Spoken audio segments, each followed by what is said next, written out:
भोर में 3 बजे से एक्सरसाइजेस फिर से शुरू हो जाती हैं। आज सीपीटी पास हो जाएंगे सारे। अगर आज सीपीटी पास हो गए तो आज ब्रेक। 47 घंटे का स्ट्रेस पार हुआ। 1 घंटा और बचा है। फिजिकल ट्रेनिंग का पूरा 1 घंटा। किसी तरह बॉडी में बची ताकत से काम चलाते हैं। घुटने टेकने की नहीं सोचते, बस टास्क पूरा करने की सोचते हैं।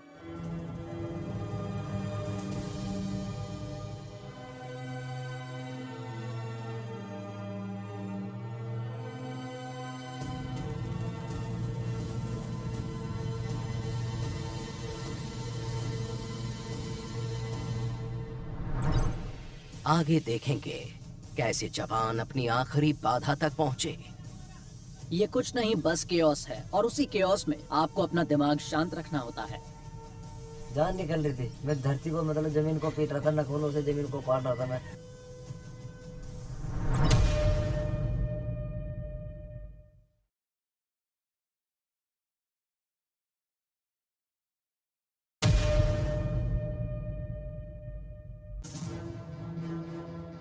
नेशनल सिक्योरिटी गार्ड ने ऑपरेशंस में खुद को साबित किया है, लगातार, बार बार। कामयाबी की ये राह आसान नहीं रही है। देश हम पर भरोसा कर सकता है, क्योंकि जब भी एनएसजी को तलब किया गया है, हमने कामयाबी दिलाई है। और जरूरत पड़ने पर एनएसजी फुर्ती से मौके पर पहुंचकर पूरी ताकत से सर्जिकल पंच लगाएगी। एनएसजी का पूरा ओरिएंटेशन हर वक्त तैयार रहने को लेकर होता है। इस वक्त भी इस देश में ऐसी 8 टीमें हैं जो 30 मिनट से कम वक्त में हरकत में आ सकती हैं। इसलिए एनएसजी का विजन है वर्ल्ड क्लास होना, क्योंकि एक जीरो एरर फोर्स कभी चूकती नहीं है।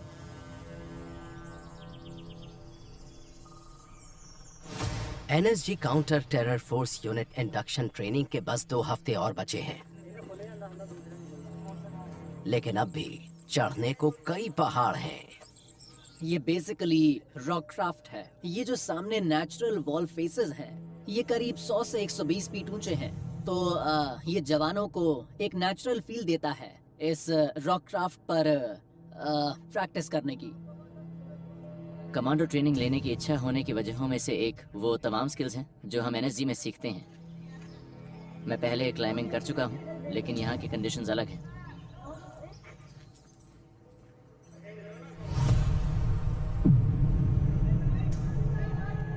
दोपहर से पहले 12:40 पर पहुंच चुका था।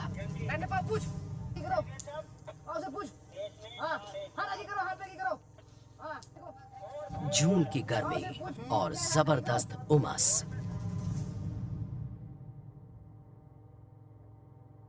गरम करो इनको, इन सब की आवाजें निकल रही हैं, गरम करो इनको। 31, 32, 33। तो हम इसे कहते हैं टोल टैक्स, जिसमें ये 100-200 पुशअप्स करते हैं या थोड़े स्टार जंप्स करते हैं। मोटिव होता है टास्क से पहले इनको थकाना। हम देखते हैं कि बॉडी के थकने के बाद वो टास्क को किस खूबी के साथ पूरा करते हैं, और इसीलिए हम उनसे इतनी मेहनत करवाते हैं। Major Prashant Singh Tomar, ready for traversing sir. वो टोल टैक्स का टास्क मुश्किल था। एक्सरसाइज के बीच में अचानक लगता है जैसे हाथों में दम नहीं बचा, लेकिन बीच में लटके हों तो कोई रास्ता नहीं बचता। दूसरी तरफ तो पहुंचना ही होता है। चलो छोड़ो हाथ, चलाओ कमांडो जरा। कमांडो! छोड़। कमांडो!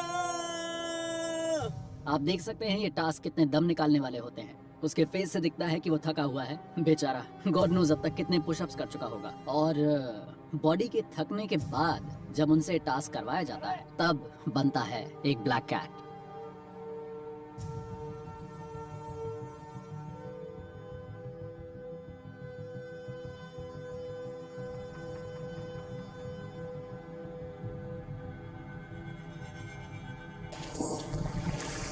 तोमर, मजा नहीं आया दोस्त।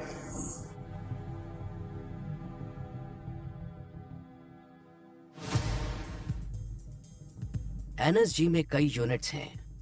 इनमें बॉम्ब स्क्वाड एक खास यूनिट है। इस पर देश में बम विस्फोट की तमाम घटनाओं की मॉनिटरिंग, रिकॉर्डिंग और जांच की जिम्मेदारी होती है। बॉम्ब स्क्वाड कमांडोज का काम मुश्किल होता है।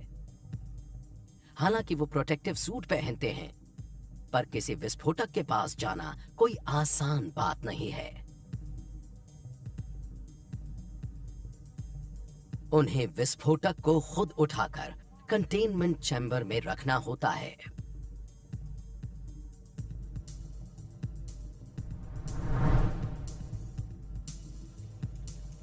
रोबोट्स खतरे को कम कर देते हैं। रिमोट ऑपरेटर्स इन व्हीकल्स को 1 किलोमीटर दूर तक ले जा सकते हैं। सीधा जाना, राइट मोड़ते ही दरवाजे, पहले दरवाजे के अंदर आईडी है। ऑन बोर्ड कैमरास रिकॉनेसेंस और इंटरवेंशन दोनों को मुमकिन बनाते हैं।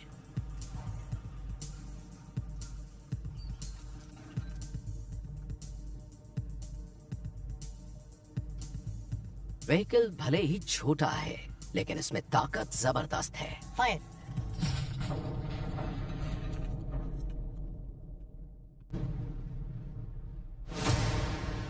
जून खत्म होने को है। इंडक्शन प्रोसेस का 5वां हफ्ता चल रहा है और जवान आखिरी बाधा तक पहुंच चुके हैं। आज सुबह से ही बादल आए हुए थे, इसलिए बारिश भी हो गई। क्योंकि पिछले 3 दिन से इतना ज्यादा ह्यूमिड, इतनी ज्यादा गर्मी, मौसम इतना खराब रहा है कि अच्छा हुआ आज बारिश हो गई। इंस्ट्रक्टर्स ने सबसे मुश्किल टास्क अंत के लिए बचा कर रखा है। सर्किट पूरा करने में कम से कम 2.5 से 3 घंटे लगेंगे, क्योंकि वो चलकर नहीं, इसे रेंग कर पूरा करने वाले हैं। और हम देखेंगे कि वो एक टीम के नाते कैसा परफॉर्म करेंगे।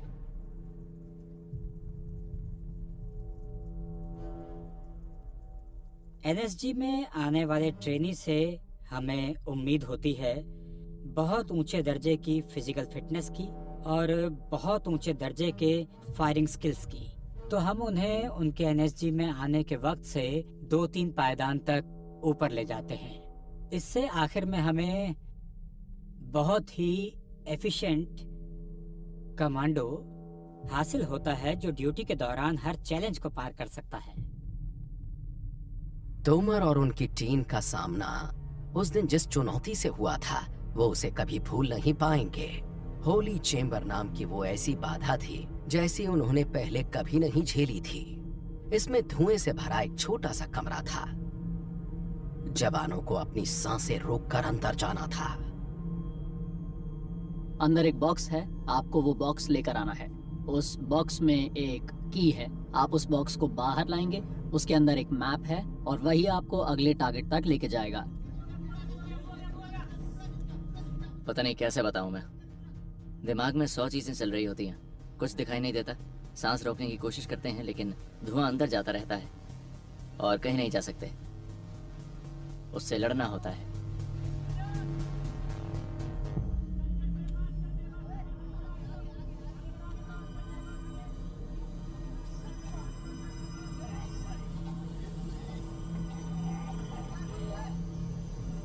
ये चैम्बर में घुसे कोई चमक नहीं रहा था।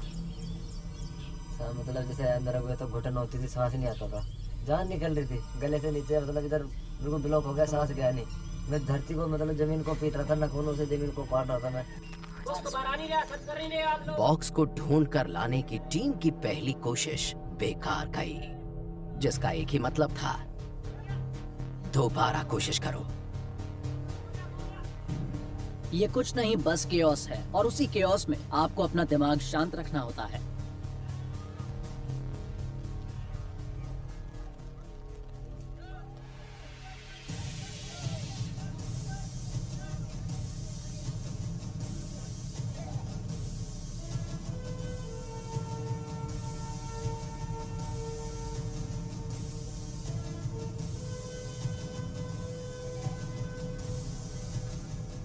बॉक्स को ढूंढना अब तक का सबसे मुश्किल टास्क था।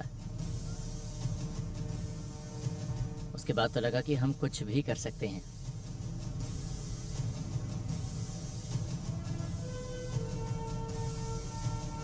हम 6 लोगों का कोई मुकाबला नहीं था।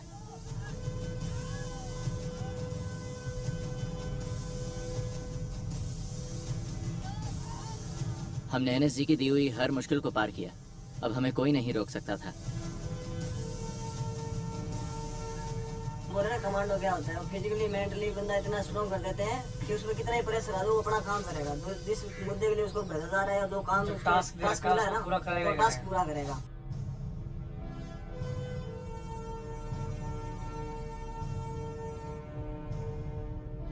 मेरे लिए बहुत ही फख्र की बात है, क्योंकि मैंने इनको पुश किया है इनकी हदों से पार, और ये जानने की कोशिश की कि ये कितना आगे जा सकते हैं। हमने यहाँ तक पहुँचने के लिए लंबा सफ़र तय किया है, और उस दिन महसूस हुए दर्द और थकान के बावजूद हम जोश से भरे थे कि हम एनएसजी का हिस्सा बनने वाले हैं। हार्ड वर्क के बाद मतलब आज वो दिन आ गया, आज हम परसों ब्लैक कैट कमांडो बनेंगे। बहुत अच्छा फील होगा हमें भी, घर वालों को भी। ये बीते 5 हफ्ते एनएसजी के सबसे मुश्किल हफ्ते रहे, और मुझे लगता है कि जितना भी टाइम हम सब एनएसजी में यहाँ पर रहेंगे, ये 6 के 6 बंदे हमेशा साथ रहेंगे।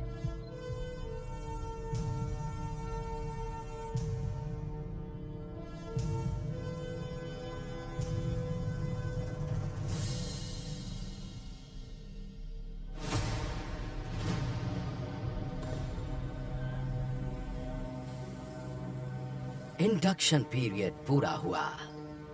4.5 महीने की मुश्किलें खत्म हुई। अभी पता लग रहा ना हमारी हालत क्या थी।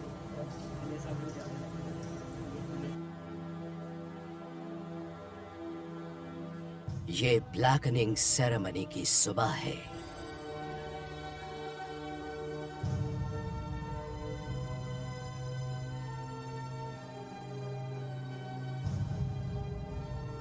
थोड़ी देर बाद तोमर और दूसरे जवान एनएसजी की काउंटर टेरर फोर्स में अपनी जगह लेंगे।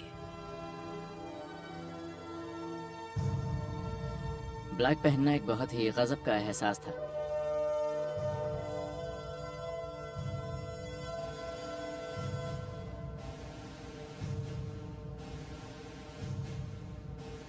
ये कहना गलत होगा कि मुझे यकीन था कि मैं एक एनएसजी कमांडो बन जाऊंगा, लेकिन मैंने कर दिखाया। आप सभी का सीसी 118 के बलिदान परेड में हार्दिक अभिनंदन है। अब मैं ग्रुप कमांडर महोदय से निवेदन करता हूं कि इन बहादुर कमांडोज को पुरस्कार देकर इनकी हौसला अफजाई करें। Best hit exercise Ajay, major Prasenjit Tomar. हमें बेस्ट इंटरवेंशन टीम का अवार्ड मिला। उन सारी मुश्किलों के बाद ये अवार्ड पाकर अच्छा लगा, बहुत अच्छा। 5 हफ्ते खत्म हो गए हैं। अब मैं इनके लिए डेविल नहीं हूँ, मैंने अपना काम कर दिया है। अब मैं इनका भाई हूँ, ब्रदर इन आर्म्स। और आखिरकार चेस्ट पर पंच के साथ तोमर को बलिदान बैज दिया गया, वेलकम तोमर। जो कि ब्लैक कैट कमांडो का इंसिग्निया है।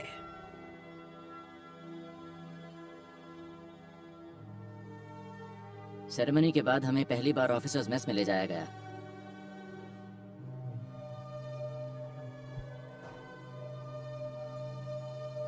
और उसके बाद जो हुआ मैं वो जिंदगी भर नहीं भूल सकता। जिस जगह आप बैठे हैं इसे हम कहते हैं क्रेडल ऑफ सैक्रिफाइस। आप अपने आसपास देखेंगे तो आप पाएंगे वो गोलियों के निशान जो हमें मिले ताज होटल मुंबई से। जिस चेयर पर आप लोग अभी बैठे हुए हैं यह है पाम लाउंज से ताज होटल की। ये वही जगह है जहां मेजर उन्नी कृष्णन ने सर्वोच्च बलिदान दिया था। तो इस पर बैठते हुए हमें ध्यान रखना चाहिए कि हम एक लेगेसी को गार्ड कर रहे हैं, एक ऑफिसर और लीडर की तरह। मेजर उन्नी कृष्णन ने जो किया वो हमारी लीडरशिप को एक नई ऊंचाई पर ले जाता है। अपने सपने को सच बनाकर एनएसजी कमांडोज बनने वाले जवानों के लिए इंडक्शन तो बस पहला कदम है। उन्हें अब उन स्टैंडर्ड्स तक पहुंचना होगा जो उनसे पहले के वीरों ने सेट किए हैं।